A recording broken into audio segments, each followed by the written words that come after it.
तो नमस्कार दोस्तों, इस वीडियो में हम जीके और जीएस के मिक्स्ड क्वेश्चन देखेंगे और हमारी कोशिश यही रहेगी कि हम कम से कम समय में ज़्यादा से ज़्यादा क्वेश्चन देख सकें ताकि हम एग्ज़ाम में बहुत अच्छा कर पाएँ। इसलिए शुरुआत करते हैं बिना समय को व्यर्थ गवाए।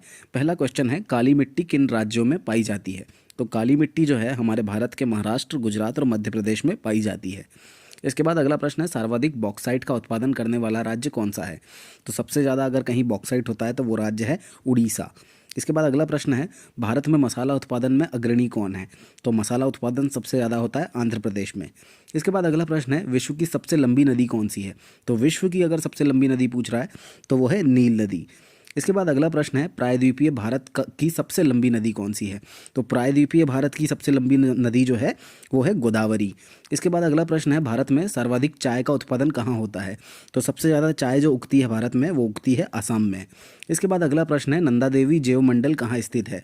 तो नंदा देवी जैव मंडल जो है ये उत्तराखंड में स्थित है, तो इसका सही उत्तर हो जाएगा उत्तराखंड। इसके बाद अगला प्रश्न है, निम्न में से कौन सा राज्य नेपाल के साथ सीमा नहीं बनाता है?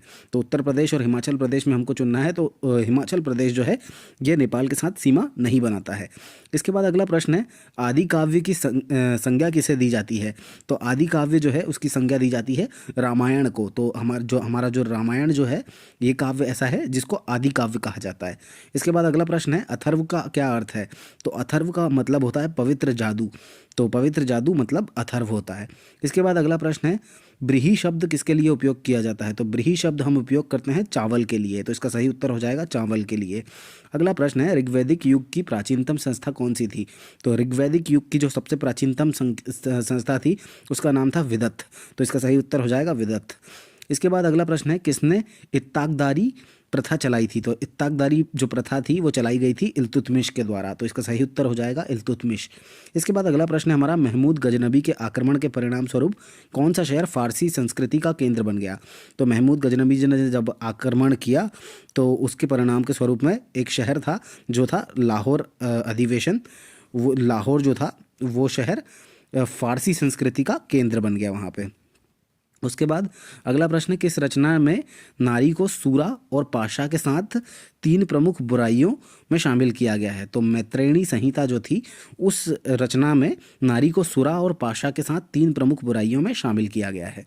इसके बाद अगला प्रश्न है, किस वेद में सभा को सामूहिक वाद विवाद या अनुल्लंघनीय कहा गया है? तो अथर्व वेद में सभा जो है उसको सामूहिक वाद विवाद या अनुल्लंघनीय कहा गया है। इसके बाद अगला प्रश्न है, कौन सा शासक दास गुलाम राजवंश से संबंधित है? तो इल्तुतमिश जो है वो दास गुलाम राजवंश से संबंधित है, तो इसका सही उत्तर हो जाएगा इल्तुतमिश। इसके बाद अगला प्रश्न है, दिल्ली का पहला तुगलक सुल्तान कौन था? तो गियासुद्दीन तुगलक जो था वो दिल्ली का पहला सुल्तान था। इसके बाद अगला प्रश्न है, 13वीं सदी में सेना का सर्वोच्च अधिकारी कौन सा होता था? तो 13वीं सदी में जो सेना का सर्वोच्च अधिकारी होता था उसको खान बोलते थे। इसके बाद अगला प्रश्न है, तबकात ए नासिरी का लेखक कौन है? तो तबकात ए नासिरी जो लिखी गई है वो लिखी है मिनहाज उस सिराज ने, तो इसका सही उत्तर हो जाएगा मिनहाज उस सिराज। इसके बाद अगला प्रश्न है, किस सुल्तान ने फलों की गुणवत्ता सुधारने के लिए उपाय किए? तो फिरोज तुगलक जो था उसने फलों की गुणवत्ता सुधारने के लिए उपाय किए थे। इसके बाद अगला प्रश्न है, पंजाब के हिंदू शाही राजवंश को किसने स्थापित किया? तो पंजाब के हिंदू शाही जो राजवंश था उसको स्थापित करने वाले व्यक्ति थे कल्लर, तो कल्लर ने पंजाब के हिंदू शाही राजवंश को स्थापित किया। इसके बाद अगला प्रश्न है, दक्षिण अफ्रीकी यात्री इब्ने बतूता किसके शासनकाल में भारत आया था? तो वो जो इब्ने बतूता था ये दक्षिण अफ्रीका का था और ये मोहम्मद बिन तुगलक के शासनकाल में भारत आया था। इसके बाद अगला प्रश्न है हमारा, निम्नलिखित में से कौन से जनजाति मौसमी प्रवास से संबंधित है? तो जो भोटिया जनजाति होती है ये मौसम के साथ एक जगह से दूसरी जगह चले जाती है, तो मौसमी प्रवास से जो संबंधित जो जनजाति है उसका नाम है भोटिया जनजाति। इसके बाद अगला प्रश्न है, चेचू किस प्रदेश के निवासी हैं? तो चेचू जो है ये आंध्र प्रदेश के निवासी हैं, तो इसका सही उत्तर हो जाएगा आंध्र प्रदेश। इसके बाद अगला प्रश्न है, मनियारों का राजकुमार किसे कहा जाता है? तो मनियारों का राजकुमार जो है ये मोहम्मद बिन तुगलक को कहा जाता है, तो इसका सही उत्तर हो जाएगा मोहम्मद बिन तुगलक। इसके बाद अगला प्रश्न है, पथकर संबंधित है? तो पथकर जो होता है मतलब रोड टैक्स जो होता है ये राज्य सूची में आता है, तो इसका सही उत्तर हो जाएगा राज्य सूची। इसके बाद अगला प्रश्न है, किस अनुच्छेद के अंतर्गत महान्यायवादी के अधिकार का प्रावधान है? तो महान्यायवादी के अधिकार का जो प्रावधान है ये अनुच्छेद 88 के अंतर्गत आता है। तो इसका सही उत्तर हो जाएगा अनुच्छेद 88, क्योंकि अनुच्छेद 88 के अंतर्गत महान्यायवादी का अधिकार का प्रावधान है। इसके बाद अगला प्रश्न है, भारत का सबसे बड़ी जनजातीय समूह कौन सा है? तो भारत का सबसे बड़ा जो जनजातीय समूह है वो है गोंड जनजाति। तो इसका सही उत्तर हो जाएगा गोंड। इसके बाद अगला प्रश्न है, किन अनुच्छेदों में नीति निर्देशक तत्वों का उल्लेख है? तो जो 36 और 51 जो अनुच्छेद है, इन अनुच्छेदों में नीति निर्देशक तत्वों का उल्लेख है। इसके बाद अगला प्रश्न है, अल्पसंख्यकों के हितों की रक्षा किस अनुच्छेद में है? तो अनुच्छेद 29 के अंदर अल्पसंख्यकों के हितों की रक्षा के बारे में बात की गई है। इसके बाद अगला प्रश्न है, राष्ट्रपति द्वारा कितने सदस्य राज्यसभा में नामोनिर्देशित किए जाते हैं? तो राष्ट्रपति के द्वारा राज्यसभा में 12 सदस्य नामोनिर्देशित किए जाते हैं। इसके बाद अगला प्रश्न है, जीवाणु की खोज किस वैज्ञानिक ने की थी? तो जीवाणु की जो खोज की थी उन वैज्ञानिक का नाम था ल्यूवेनहॉक। तो इसका सही उत्तर हो जाएगा ल्यूवेनहॉक, क्योंकि ल्यूवेनहॉक ने जीवाणु की खोज की थी। इसके बाद अगला प्रश्न है, भारतीय संविधान बनाने वाली प्रारूप समिति के अध्यक्ष कौन थे? तो जो भारतीय संविधान का जिसने प्रारूप बनाया था उस समिति के अध्यक्ष जो थे उनका नाम था भीमराव अंबेडकर। इसके बाद अगला प्रश्न है, अनुच्छेद 360 किससे संबंधित है? तो वित्तीय आपातकाल यानी कि फाइनेंशियल इमरजेंसी से रिलेटेड आर्टिकल जो 360 है वो उससे संबंधित है।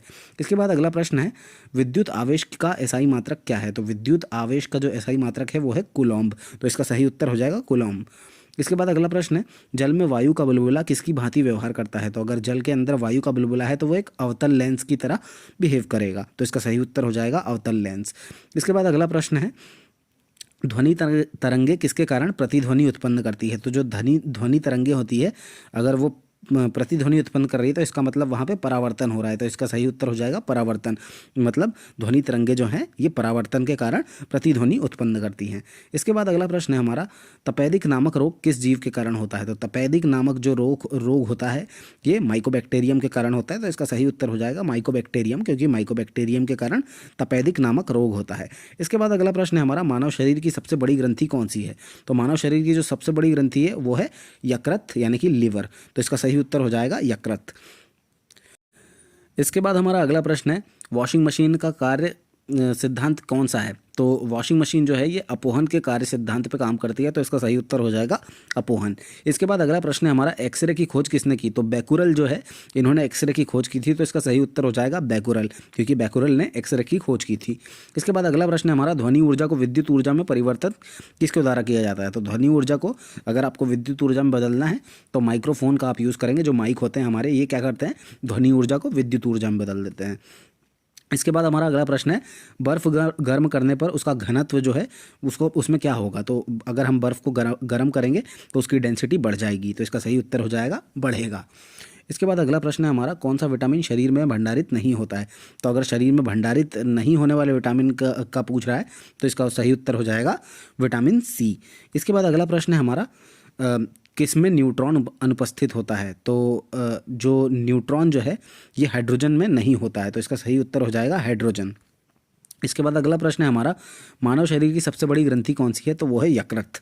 अगला प्रश्न है हमारा, जंतु पादपों के वर्गीकरण से संबंधित विज्ञान की शाखा।